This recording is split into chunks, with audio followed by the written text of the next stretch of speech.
नमस्कार। कर्म फलदाता न्याय के मूर्ति शनि महाराज होने जा रहे हैं वक्री। 13 जुलाई 2025 को शनि वक्री होने जा रहे हैं।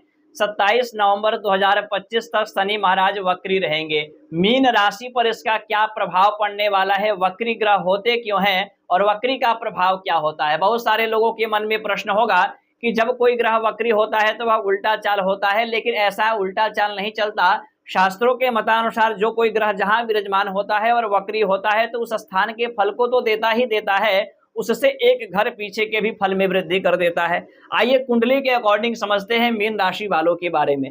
यहाँ पर मैंने 12 लिखा है, 12 यानी कि मीन राशि, और मीन राशि के बारे में चर्चा करने वाले हैं। मीन राशि पर ही शनि महाराज विराजमान है और शनि की 7.5 का दूसरा चरण भी चल रहा है। और शनि का अचानक वक्री हो जाना क्या प्रभाव पड़ेगा, आइए जानते हैं।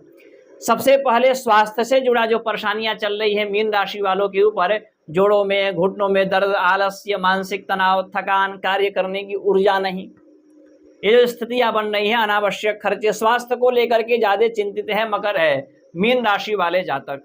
और शनि जब यहाँ पर वक्री होंगे तो आपके 11वें घर का भी फल देंगे, तो विदेश इत्यादि से आपको लाभ होगा। खर्चे आपके सार्थक जगह पर होंगे, यात्राएं होंगी, यात्राओं से लाभ होगा। तीर्थ स्थलों पर भी आपकी यात्राएं होंगी। विदेश जाने के लिए बड़ा बेहतर समय बन जाएगा।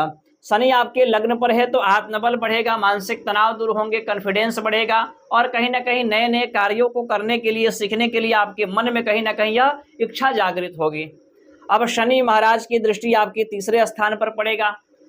कोई जल्दबाजी में कार्य मत करिएगा, क्योंकि शनि जल्दबाजी का खिलाफ है और शनि की दृष्टि 3रे स्थान पर आपके साहस पराक्रम को पीड़ित कर सकता है।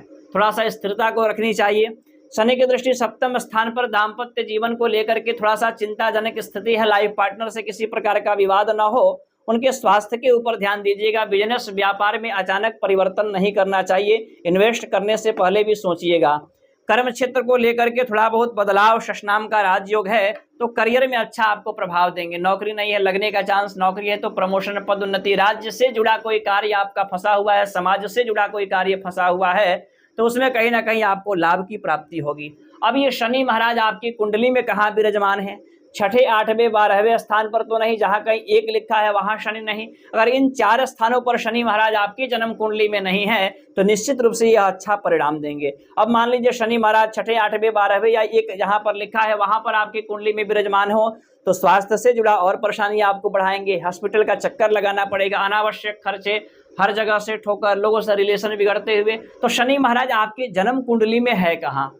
यदि आपकी कुंडली में शनि पीड़ित है तो शनिवार के दिन जो शारीरिक रूप से मेहनत करते हैं, ठेला खींच रहे हो, रिक्शा चला रहे हो, मजदूर घर बना रहे हो, शारीरिक रूप से मेहनत परिश्रम करने वाले जो व्यक्ति हैं उनको कुछ खिलाना पिलाना शुरू कर दीजिए, उनका सम्मान करना शुरू कर दीजिए। शनि महाराज की ये नेगेटिव प्रभाव धीरे धीरे कम हो जाएगा, शनि की कृपा बरसेगी। बाकी आप चाहते हैं अपने जन्म कुंडली का शास्त्रगत जानकारियों से या सटीक जानकारी चाहिए, शास्त्रगत जानकारियों से या जन्म कुंडली का विश्लेषण कराना, तो आप इन नंबरों पर कॉल करके और सटीक और शास्त्रगत जानकारी को प्राप्त कर सकते हैं मेरे द्वारा।